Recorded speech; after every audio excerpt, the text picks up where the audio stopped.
Hello everyone.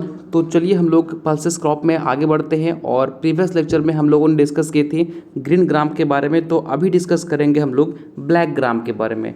ठीक है। और आपको बता देना चाहता हूं कि अगर आपको नोट्स चाहिए, आप हमारे चैनल पे न्यू हैं, तो आपसे रिक्वेस्ट है कि आप हमारे प्रीवियस जितने भी पल्सेस क्रॉप को पढ़ाया गया है उसको एक बार जाके विजिट कीजिए।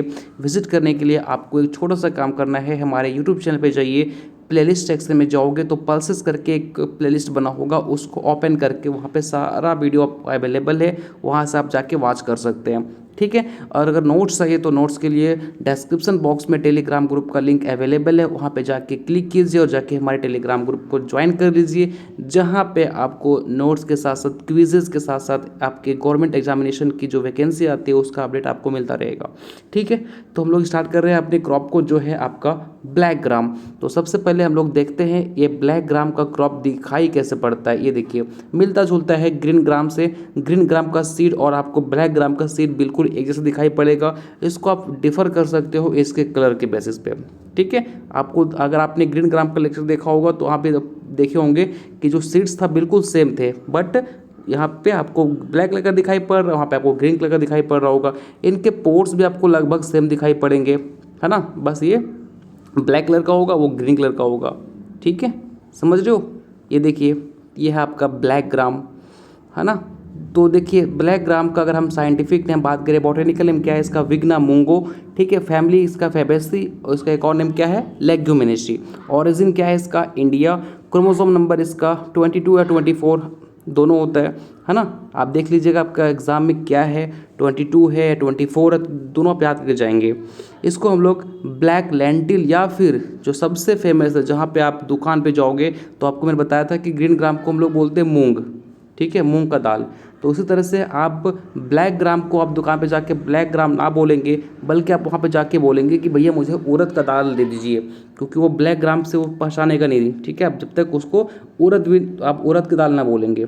ठीक है। क्योंकि दुकानदार जानता है कि उड़द का दाल ऐसा होता है, वो ब्लैक ग्राम बोलेंगे तो वो समझ नहीं पाएगा। तो इसको हम लोग ब्लैक लेंटिल्स या फिर उड़द बीन बोलते हैं।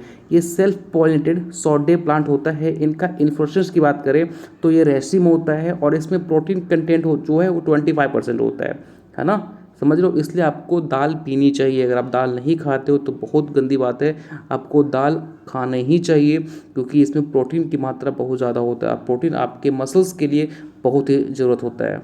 ठीक है, समझ रहे हो। चलिए सॉइल और क्लाइमेट की बात कर लेते हैं। तो इसको हॉट एंड ह्यूमिड क्लाइमेट चाहिए। मेनली इसको हम खरीफ सीजन में कल्टीवेट करते हैं, है ना।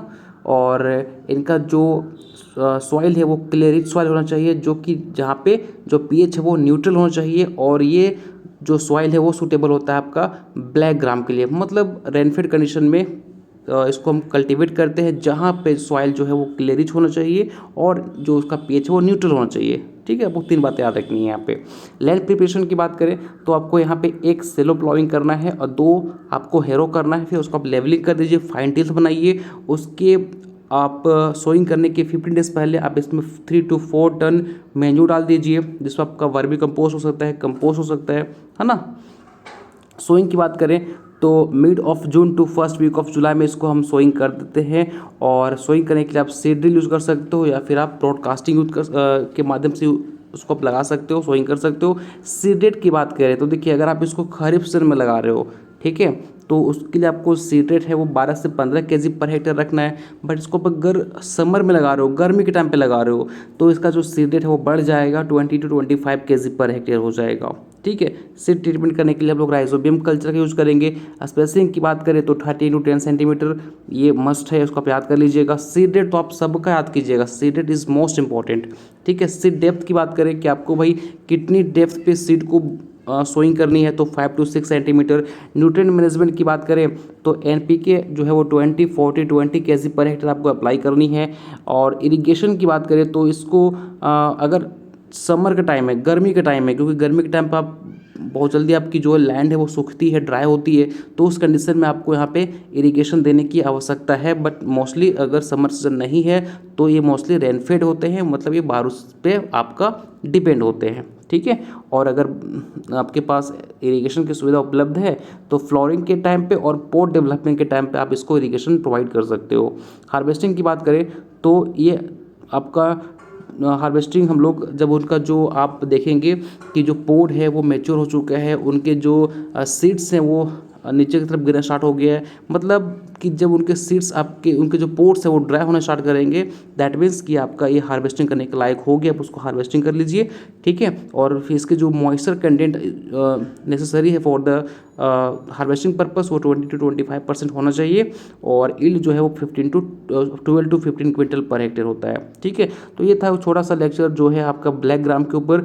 तो आपको इतनी ही बातें इसमें याद रखनी है, आपको ज़्यादा डिटेल में जाकर नहीं पढ़ना, जो आपके एग्जामिनेशन पॉइंट ऑफ व्यू से इंपॉर्टेंट है वो मैंने आपको यहाँ पे दे दिया है, इसको आप केवल इसी को याद कीजिएगा, इससे बाहर आपको जाने की ज़रूरत नहीं है।